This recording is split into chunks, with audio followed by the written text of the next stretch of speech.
then take your wet towel. I set on the top of my espresso machine, nice and wet, so that you can wipe that down and flush the steam wand when you're done.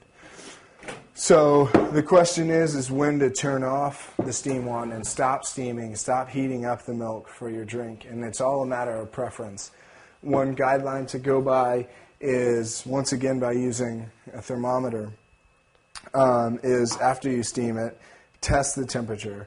A lot of milk, or a lot of the time, milk for like a cappuccino or a latte, the sugars in the milk are brought out best at about 140, 145 degrees. And so you're going to want to get it right there.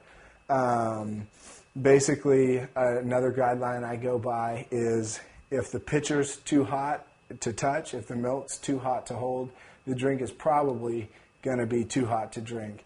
At least if it is that hot, it's going to be past the point where the sugars are brought out in the milk, and the milk is not going to be as sweet. What you're going to want to do is take the pitcher now, and you can bang it on the counter and swirl the milk around. And what that's going to do is any big bubbles that you have in the milk, by banging it out, those bubbles pop, and you kind of swirl the milk around to blend that foam in the steamed milk.